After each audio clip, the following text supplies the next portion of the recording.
here we go, and it is time for another sprint zone. I'd like to thank everyone who sent me their telemetry, Scott, Byron, JC, and this is sort of a special edition since my twin brother Paul will be in the video, if only for a brief bit, and it's game on. There's my brother now wearing the Zwift kit.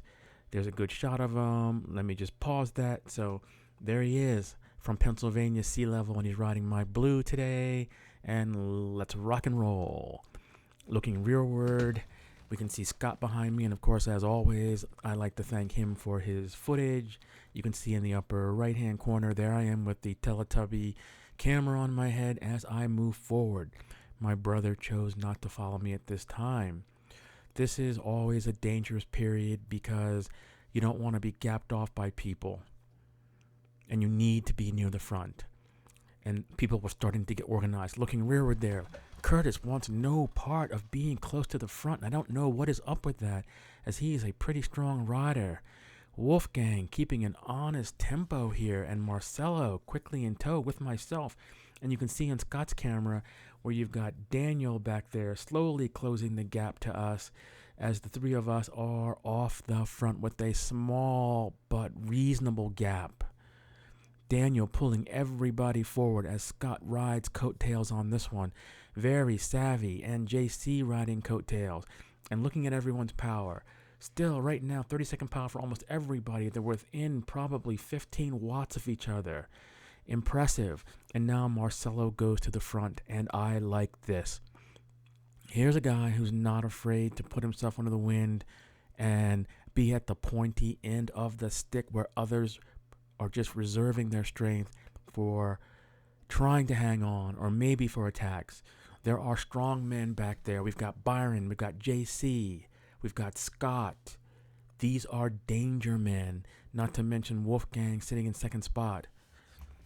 Everybody else that's in tow is getting a really good draft, and we're now looking at some of the wattages. My 30-second, everybody, Steve and Byron, everybody around the 200s. That is amazing that we're that close. Marcelo still driving at the front hard, and all of his training is really paying off, and I'm seeing him riding smoother, stronger, and longer than I have in previous seasons. Scott getting a drink back there, looking very comfortable. Wolfgang looking very comfortable, and Marcelo is not asking for any help, and the wattage is still reasonable. My 30-second, everyone's 30-second power has dropped as we're going downhill, but the speed is up there. 25 miles an hour, and no one is looking to make anything happen. Strong men riding coattails, letting Marcelo do the work. But this is what usually happens. The big men are getting more savvy and not towing people early on, but this is about to change. There he is, Byron Besserell, aka Superman, going to the front, and you know this is going to string people out. And you can see the lethargy, the laziness of people, strong men not even going with him. And this is so wrong. Nice work, Marcelo, on that one as Wolfgang takes up the challenge. There were strong men back there, and everybody waiting for everybody else to do the work. It's almost like the story of the little red hen. Who will help me bake the bread? Who will help me, plant the fields?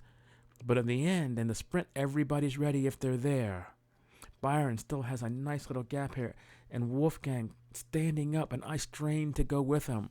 My 30-second power was over 250. No joke here, and this is when it looks like the catch is about to be made.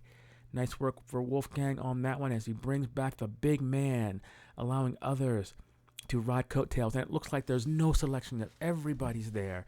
Even my brother is way back there, still in contact, coming from sea level. Daniel looking strong on my wheel. Scott riding the coattails of Daniel, and there is math here. I should probably have Wolfgang do it, but I could maybe find it on the web of how much extra you save the further you are in the pack. And Wolfgang gives up the ghost, and this is the first indication that he was not feeling that well. And here we go. Daniel goes with a heart attack, trying to create some separation, and I like that move.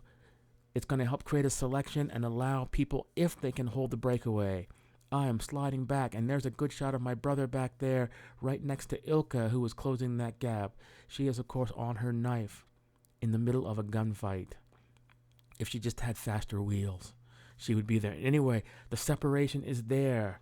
Strong men going to the front. It looks like Jonathan doing his turn from the Rio coming back. Joel looking strong in the red up there. Wolfgang, and we are keeping people in check. My 30-second power, it looks like 250. But the big man up front, Byron, 330 watts or so up front as he is continuing to pull the group. And we are amazingly keeping them in check. If only we had not been gapped off, we might have been there. But that was a strong move by Daniel, which I like. And it creates a separation, not allowing people just to sit in and ride coattails the entire time. They need to earn their place. And our little group is working really well together. Mr. Kennedy going to front is going to give Joel some assistance, and it's good to see the OG not afraid to do work. Wolfgang stands up quickly on the wheel of Ron, and I am there also. Jonathan of the Rio team holding his own on my wheel, and Joel sliding back. And we've got a good shot in the upper right. Scott's camera with Byron just drilling it. 30-second power over 440. As he is going for it. Scott at the front now. And my little group is starting to shatter, but we are somewhat organized. And we are pulling back some of those who were not able to hold the tempo up front. The heads of state have dispatched them, and now we're giving them opportunity to ride the B train. Not to be confused with the train of Byron Besserell. Looks like Daniel is giving it his all there. Nice work there.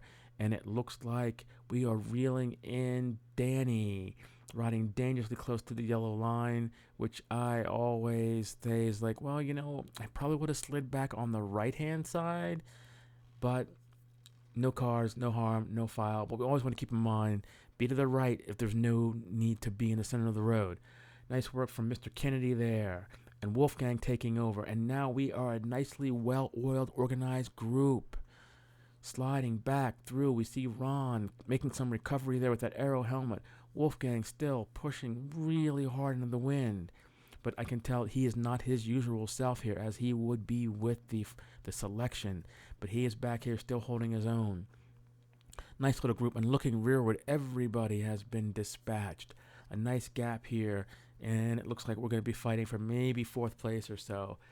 Looking at Scott's camera, it's just clear daylight for Scott up there, pushing only 177 watts for 30 seconds. We are working much harder back here, amazingly so.